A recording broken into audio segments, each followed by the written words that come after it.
नमस्कार दोस्तों, target learn के प्लेटफॉर्म पर आप लोगों का फिर से स्वागत है। और आज हम लोग बात करेंगे हिंदी पेडोलॉजी के बारे में दोस्तों, जो कि एग्ज़ाम के पॉइंट ऑफ व्यू से काफ़ी इंपॉर्टेंट है। तो आइए हम शुरू करेंगे। बहुत इंपॉर्टेंट टॉपिक है, आप बिल्कुल ध्यान से इसको देखिए और यहाँ से भी 1 या 2 नंबर आपको बिल्कुल मिलेंगे दोस्तों। तो आइए शुरू करते हैं, बिना किसी टाइम का लॉस किए हुए टॉपिक पे आते हैं और बात करते हैं। काफ़ी अच्छे से हम समझेंगे इस टॉपिक को और आप भी वीडियो के साथ बने रहिए और देखिए कितने अच्छे से हम आपको समझा रहे हैं, बिल्कुल समझ में आ जाएगा इससे। तो आइए दोस्तों शुरू करते हैं हम अपना टॉपिक आज का, हिंदी का पेडोलॉजी का सेक्शन, भाषा, लैंग्वेज। हम बात करेंगे आज लैंग्वेज के बारे में। ठीक है दोस्तों, तो लैंग्वेज क्या है, कैसे है, कहाँ से आई है, हमारी भाषा क्या है, कैसे इसका अर्जन होता है, कैसे इसका अधिगम करते हैं, हम सबके बारे में सुनेंगे और समझेंगे आज। तो हम बात करते हैं सबसे पहले मातृभाषा के बारे में। मातृभाषा, आप लोग जानते हैं कि मातृभाषा कौन सी होती है। हमारी मातृभाषा होती है जो हमारी लैंग्वेज होती है, हमारे घर की लैंग्वेज, हमारे गृह राज्य की लैंग्वेज, ज़िले की लैंग्वेज। अलग अलग हमारे भारत में विविधताओं का देश होता है। तो आप जानते ही हैं, कहीं भोजपुरी, कहीं तेलुगु, कहीं तमिल, कहीं कन्नड़, ये भाषाएं बोली जाती हैं। तो ये अलग अलग राज्यों की अलग अलग मातृभाषा है। यहाँ पे इसी को हम मातृभाषा कहते हैं, क्योंकि इंडिया में बहुत ज़्यादा मातृभाषाएँ, बहुत ज़्यादा विविधता पाई जाती है। अलग अलग प्रजातियाँ, अलग अलग जातीय व्यवहार, आदिवासी लोग चाहे जैसे भी रहते हैं, वो अपनी अपनी भाषाएं यूज करते हैं। उन्हीं भाषाओं को, उन्हीं चीज़ों को हम मातृभाषा कहते हैं। जैसे कहीं की भोजपुरी होगी, कहीं की तमिल होगा, कहीं का कन्नड़ होगा, कहीं का तेलुगु होगा, यही उनकी मातृभाषा होती है। दोस्तों, ये हमारी हो गई मातृभाषा। जिसकी जो लैंग्वेज होगी वो उसकी मातृभाषा कही जाएगी।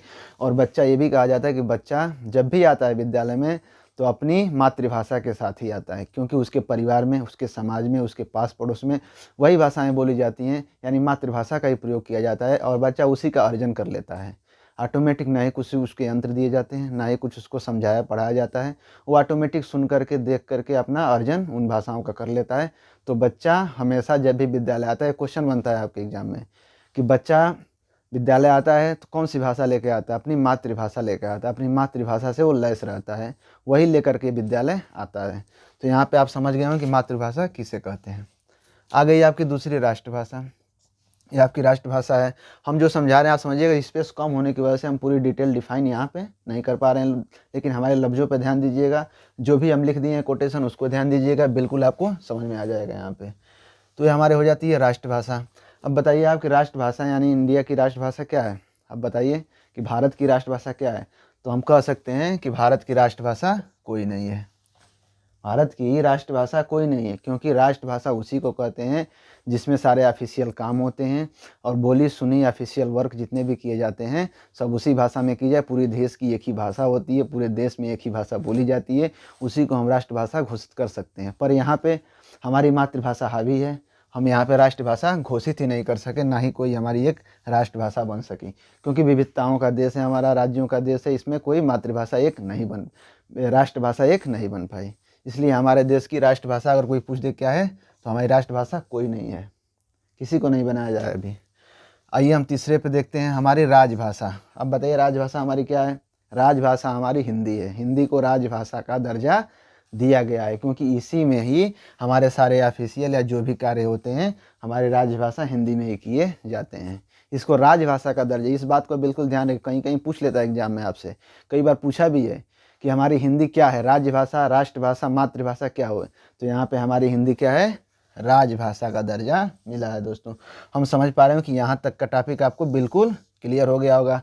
मातृभाषा क्या है, राष्ट्रभाषा क्या है और राजभाषा क्या है। मातृभाषा हमारी रीजनल लैंग्वेज है, जो हमारे हर जगह अलग अलग देश में, अलग अलग राज्यों में बोली जाती है। तेलुगु, तमिल, भोजपुरी, कन्नड़ जो भी होती है हमारी मातृभाषा होती है। और मातृभाषा से लैस होकर ही बालक विद्यालय में आता है। राष्ट्रभाषा, हमारी राष्ट्रभाषा कोई नहीं है, इस समय प्रेजेंट में कोई नहीं घोषित की गई है। राजभाषा हमारी हिंदी है, राजभाषा हिंदी है, हिंदी को राजभाषा का दर्जा दिया गया है। आइए हम बात कर लेंगे इसी कड़ी में क्या है। ये तीनों जो वैज्ञानिक है, पियाजे, आप देख पा रहे हैं, पियाजे, वाइगोत्स्की और चॉम्स्की, ये तीनों लोग बात की हैं किसके बारे में? भाषा के बारे में। अलग अलग पॉइंट ऑफ व्यू दिए हैं इन लोगों ने। तो सबसे पहले हम बात करें किसके बारे में? पियाजे के बारे में। पियाजे जी कहते हैं ये भाषा को बहुत ज़्यादा महत्व नहीं दिया इन्होंने, लेकिन फिर भी इन्होंने कहा कि बच्चा अपने बड़ों से अनुकरण करके भाषा को ग्रहण करता है, बहुत सारी चीज़ें ग्रहण करता है। इन्होंने अहम केंद्रित भाषा की बात की है, बट उसको ज़्यादा इन्होंने वैल्यूएबल नहीं कहा है अपने अपने वक्तव्य में, अपने टॉपिक में, अपने इस सिद्धांत में पियाजे ने भाषा को बहुत ज़्यादा महत्व नहीं दिया, बल्कि इतना ज़रूर पूछ सकता है कि अहम केंद्रित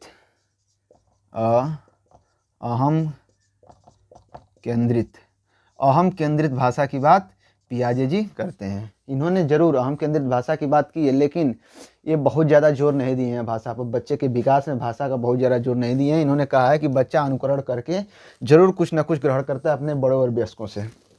आइए दूसरे पे आते हैं, वाइगोत्स्की की। ये तो बिल्कुल पुरजोर सपोर्ट करते हैं हमारी भाषा, सभ्यता और संस्कृति को।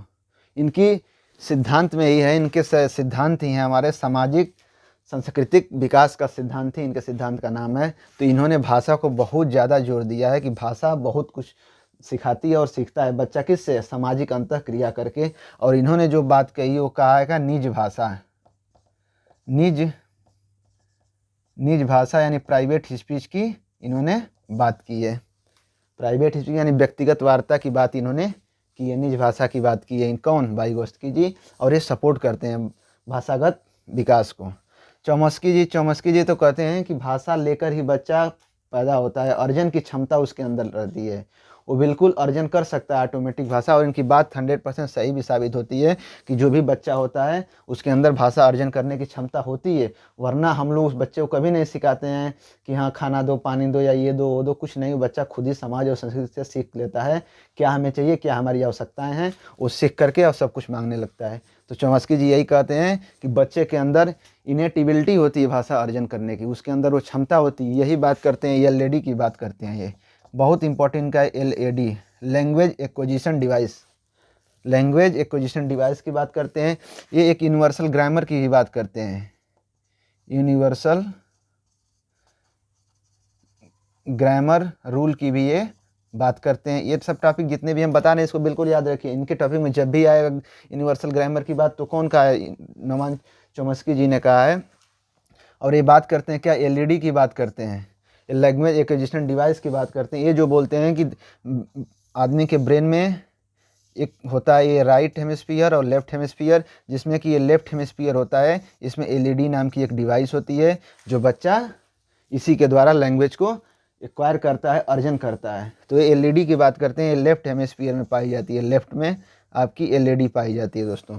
तो यहाँ पे बोलते हैं कि इसी वजह से भाषा ये सीखता है। और ये भी कहते हैं कि 5 वर्ष के बाद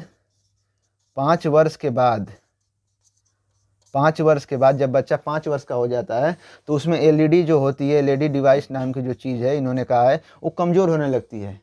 5 वर्ष के अंदर बच्चा जितनी तेज़ी से अपना भाषाई विकास कर लेता है उतनी तेज़ी से 5 वर्ष के बाद, 6 वर्ष के बाद नहीं होती है। तो इन्होंने बात किया है किसकी, एलईडी की बात की है इन्होंने, कि ये 5 वर्ष के बाद एक कमज़ोर पड़ने लगती है। इसकी ज़्यादा यूज 5 से 6 वर्ष में जितना बच्चे का भाषा विकास हो जाता है, जितना तेज़ी से वो सीख लेता है, वो बहुत ज़्यादा मायने रखता है। 5 वर्ष के बाद ये धीरे धीरे कमज़ोर पड़ने लगती है। तो इन्होंने इतनी बातें की हैं, किसकी, एलईडी की बात किया है, यूनिवर्सल ग्रामर की बात की है। ये बोलते हैं कि भाषा अर्जन करने की जन्मजात क्षमता होती है बालक में, वो जन्मजात क्षमता लेकर पैदा होता है, वो अर्जन कर लेता है। आइए हम लोग ये तो समझ गए 3-4 टॉपिक इधर से।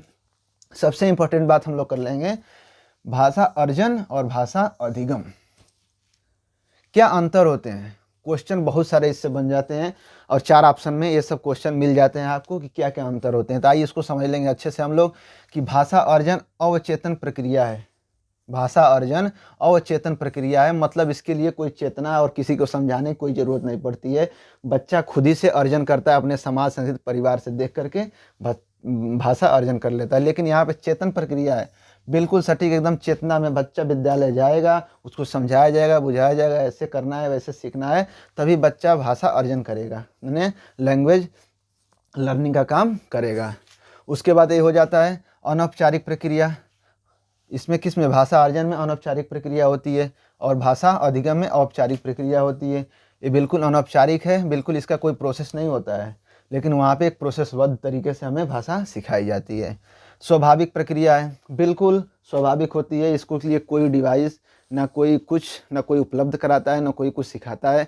स्वाभाविक तौर से बच्चा देखते होंगे अपने घर परिवार में बच्चा छोटा सा रहता है, वो धीरे धीरे ऑटोमेटिक समाज और अपने परिवार से बातें सुन करके ग्रहण कर लेता है अपने अंदर और वो भाषा का अर्जन कर लेता है। वही का ये स्वाभाविक प्रक्रिया है।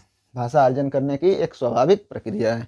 लेकिन यहाँ पे एक नियमबद्ध प्रक्रिया है, भाषा अधिगम की नियमबद्ध प्रक्रिया है। बच्चा विद्यालय जाता है, विद्यालय में जाने के बाद उसको नियमबद्ध सुनना, बोलना, पढ़ना, लिखना एक क्रम से उसको समझाया सुनाया जाता है। काफ़ी उसके लिए अधिगम डिवाइसेज लगा करके अब समझाया जाता है और नियमबद्ध प्रक्रिया इसलिए इसको कहा गया है। अब आइए लास्ट में हमारा है मातृभाषा।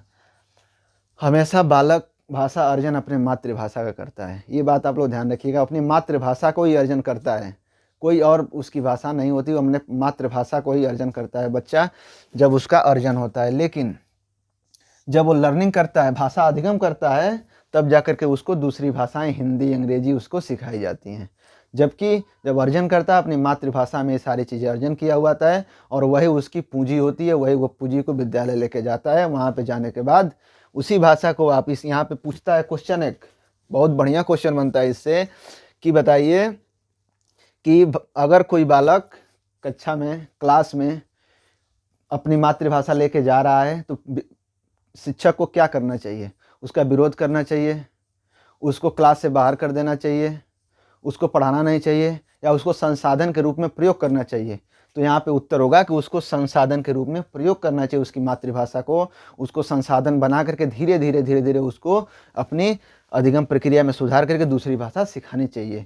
और हमेशा शिक्षक को भी जो भी मातृभाषाएं होती हैं उसको विद्यालय में या क्लास में संसाधन के रूप में यूज करना है। एनसीएफ भी इसको कहता है कि आप उसको संसाधन के रूप में, बच्चे की मातृभाषा को संसाधन के रूप में यूज करिए, उसकी बहुभाषिता को क्लास के संसाधन के रूप में यूज करिए, उसका आप विरोध नहीं कर सकते हैं बिल्कुल। तो ये सारे क्वेश्चन इससे बनते हैं कि बहुभाषिता को आप किस प्रकार से यूज करेंगे। तो बहुभाषिता को हमेशा कक्षा में या विद्यालय में संसाधन के रूप में प्रयोग किया जाता है, न कि उसका विरोध किया जाए या हतोत्साहित किया जाए बच्चे को।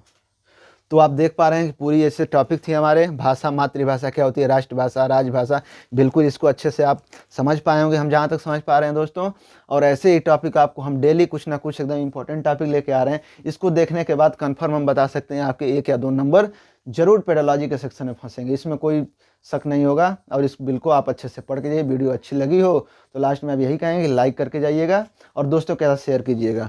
बस ऐसे ही हम नेक्स्ट दिन फिर आपको शाम को एक वीडियो मिलेगी बहुत इंपॉर्टेंट टॉपिक पे, और हम जल्दी ही आपसे बात करने वाले हैं पूरे सेक्शन पेडोलॉजी के सेक्शन के बारे में। पूरी सेक्शन और निचोड़ हम आपको दे देंगे, कम से कम 30 या 35 क्वेश्चन आपके बिल्कुल सही होकर आएंगे दोस्तों। धन्यवाद, थैंक्स फॉर वॉचिंग।